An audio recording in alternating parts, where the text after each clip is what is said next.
Bab 170. Kepercayaan. Klu Tang merasa hubungannya dengan Kingston Jiang terlalu membosankan. Dia mulai menggoda Kingston Jiang. Dia tidak tahu betapa mengerikannya kata-katanya. Kingston Jiang yang menghancurkan medan perang ditaklukkan olehnya dengan kata-katanya. Kingston Jiang menelan ludah, bagus, bagus, bagus sekali. Klu Tang berkata dengan tersipu, cepat, cepat gendong aku bangun. Kingston Jiang bereaksi dan mengendong Klu Tang dengan cepat. Dia berjalan keluar dari kamar mandi, lalu datang ke tempat tidur dan meletakkannya di tempat tidur.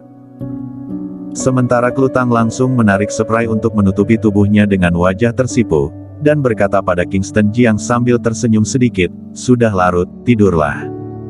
Oh. Kingston Jiang mengiyakan dan naik ke tempat tidur untuk tidur. Sementara Klu Tang membalikkan badan dan tidak memedulikan Kingston Jiang.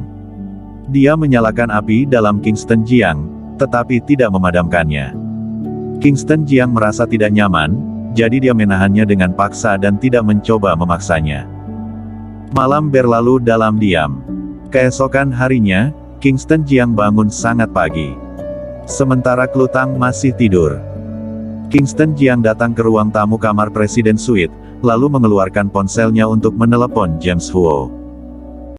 Dia memintanya untuk mengatur Thomas Ni untuk mengantarkan beberapa rokok dan anggur yang disediakan khusus oleh area militer pada siang hari ke rumah keluarga He. Setelah selesai menelepon, dia duduk di sofa dan bermain dengan ponselnya. Tidak lama kemudian, Klu Tang keluar. Dia sudah berpakaian. Tetapi rambutnya berantakan, dan dia masih sedikit belum sadar. Sosoknya yang imut sangat menggoda. Suamiku. Dia menggosok pelipisnya dan duduk di sofa. Kingston Jiang berkata, istriku, sekarang masih pagi, pergilah tidur lagi. Klu Tang menggelengkan kepalanya. Dia mengeluarkan ponsel, lalu membuka pesan teks dan melihat informasi rekening yang dikirim oleh bank tadi malam. Kingston Jiang berbalik dan melihat saldo di kartu. Dia berpura-pura terkejut dan berseru, wow, istriku, benar-benar ada 2 miliar. Kali ini kita benar-benar menjadi kaya. Kita pergi beli villa saja setelah pulang Jiangzhong, oke? Klu Tang melirik Kingston Jiang dan memutar matanya, jangan berhayal. Aku ingin menggunakan uang ini untuk memulai bisnis dan memperluas perusahaan Yongtai.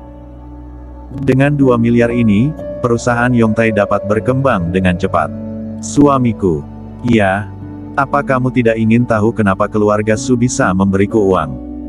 Kingston Jiang tersenyum dan berkata, itu pasti Tuan Muda Jiang yang misterius. Tuan Muda Jiang yang misterius memberimu begitu banyak hadiah, dia pasti tahu bahwa Old Su menyuruhmu untuk minum dan marah, dan kemudian menyuruh Jerome Su datang untuk berlutut dan meminta maaf. Karena kamu memang tahu, kenapa kamu tidak marah? Kingston Jiang tersenyum dan berkata, untuk apa marah?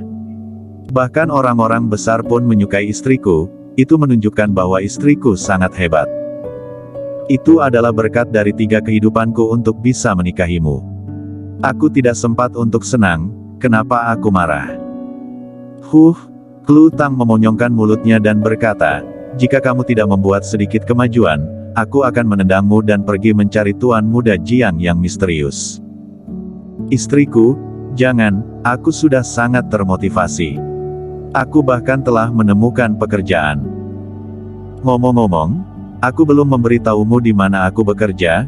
Kingston Jiang mengeluarkan papan nama manajer bisnis New Generation dan berkata, lihat, aku bekerja di New Generation, dan masih seorang manajer bisnis. Klu Tang memutar matanya. Manajer bisnis apa? Dia memahami kerjaan di dalamnya. Namun, bisa bekerja di New Generation sudah sangat bagus. New Generation adalah grup yang sangat besar, kamu harus bekerja dengan baik. Iya, istriku memang benar.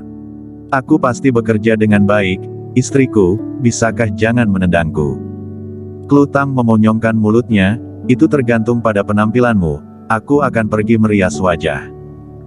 Dia bangkit dan berjalan menuju kamar mandi. Sementara Kingston Jiang bersandar di sofa dan mengeluarkan sebatang rokok untuk menyalakannya. Hari ini benar-benar nyaman. Tak lama kemudian, Klutang pun selesai merias wajahnya. Keduanya juga check out dan bergegas ke rumah keluarga He. Ketika tiba di rumah keluarga He, waktu sudah lewat jam 9 pagi. Hari ini adalah hari ulang tahun nyonya besar He. Meskipun bukan hari ulang tahun besar, tetapi keluarga He juga merupakan keluarga besar, dan semua orang yang memiliki kerabat pun datang. Hanya beberapa orang yang berhubungan lebih dekat dari keluarga He yang ada datang kemarin. Hari ini semuanya telah datang. Tommy He memiliki 4 putra dan 2 putri. Ada juga 3 bibi besar dan 5 paman. Halaman keluarga He sangat ramai. Ketika Kingston Jiang dan Klutang kembali, mereka langsung menjadi fokus perhatian banyak orang. Semua orang berbisik-bisik tentang Jasmine He akhirnya bangkit dan sosoknya yang senang setelah kesusahan. Jasmine He berjalan mendekat dan langsung marah dengan berteriak, "Kingston Jiang, apa yang kamu lakukan? Kamu menyeret putriku pergi sepanjang malam tanpa pulang." Klutang segera menjelaskan, "Ibu, itu bukan salah Kingston Jiang. Aku minum sedikit anggur tadi malam dan pergi memesan kamar tidur di luar. Bibi Jasmine, aku mengundang Kak Klu untuk makan malam tadi malam." Aldo He berdiri dan berkata sambil tersenyum, "Kak Klu tidak kuat minum setelah minum beberapa gelas lagi, jangan salahkan dia." Ekspresi Jasmine He akhirnya mereda. Tepat pada saat ini, sebuah mobil polisi melaju dan berhenti di gerbang halaman. Itu adalah Salmon He dari keluarga kedua. Semua orang berdiri satu demi satu untuk menyambutnya. Ayah, ibu, kakek, nenek. Seorang pria berusia 25 atau 6 tahun berseragam keluar dari mobil dan menyapa semua orang. Klutang yang berdiri di samping Kingston Jiang berbisik, itu adalah Salmon He dari keluarga paman kedua. Sekarang dia adalah kapten detasemen polisi khusus. Dia memiliki kekuasaan besar di tangannya, dan juga merupakan kebanggaan keluarga He. Iya. Kingston Jiang mengangguk dengan ringan. Itu sudah sangat hebat menjadi kapten detasemen polisi khusus di usia muda. Klutang berkata lagi, "Kakek dulu adalah seorang revolusioner tua dengan murid yang tak terhitung jumlahnya. Aku dengar ibu bilang bahwa murid kakek yang paling berhasil telah mencapai tingkat kepala biro kota. Di antara mereka, tingkat hakim daerah dan wali kota juga sangat banyak." "Iya, itu lumayan bagus," kata Kingston Jiang dengan santai ala kadarnya. Sementara Salmon He datang ke halaman dan duduk dengan dukungan semua orang. Sekelompok orang mengelilinginya. Tommy He dan Nyonya Besar He juga duduk di sampingnya. Memiliki cucu seperti itu benar-benar merupakan kebanggaan keluarga He. "Salmon, apa pekerjaanmu berjalan lancar akhir-akhir ini?" "Kakek, itu berjalan dengan lancar, dan aku ingin memberitahumu kabar baik." "Oh." Tommy He tertarik dan bertanya, "Kabar baik apa?" Mata keluarga tertuju pada Salmon He. Salmon He berkata, "Kakek, apa kamu tahu?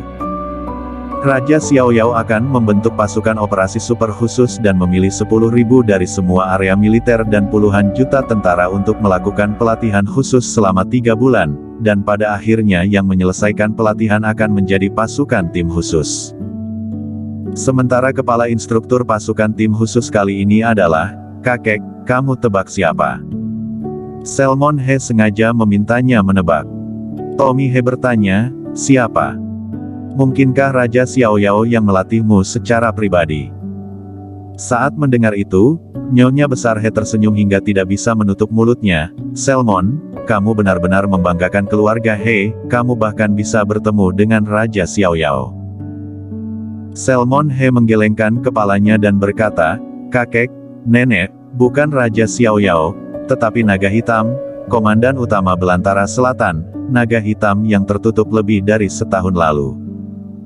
Berbicara tentang naga hitam, Salmon He tidak bisa menahan tubuhnya gemetar, dan dia pun menjadi bersemangat. Itu adalah dewa tentara, kepercayaan semua tentara, tapi tidak ada yang tahu seperti apa naga hitam itu. Komandan Xiaoyao berkata bahwa selama bisa masuk pasukan tim khusus, maka bisa melihat naga hitam. Tommy He adalah seorang revolusioner tua. Ketika Nyonya Besar He masih muda, dia juga terlibat dalam pekerjaan revolusioner. Meski kini sudah pensiun, tetapi bagaimana mungkin mereka tidak tahu naga hitam? Sementara sebagian besar keluarga He adalah penggemar militer, dan mereka semua tahu legenda naga hitam. Kak Selmon, apa kamu benar-benar bisa bertemu dengan Komandan Naga Hitam? Itu adalah dewa perang negara Dacia. Tanpa naga hitam, belantara selatan pasti sudah jatuh sejak lama. Aku bermimpi pun ingin melihat naga hitam. Junior keluarga He memiliki rasa iri di wajahnya. Sementara Selmon He berkata dengan penuh semangat, iya, demi bertemu dengan naga hitam, aku harus berlatih keras selanjutnya untuk mencoba bergabung dengan pasukan khusus dan bertemu dengan naga hitam, dewa tentara. Katanya Komandan Naga Hitam adalah yang terbaik di dunia, dan keterampilan medisnya tidak ada bandingannya. Semua orang membicarakan Naga Hitam. Hanya Clara He yang menatap Kingston Jiang dalam diam. Bersambung.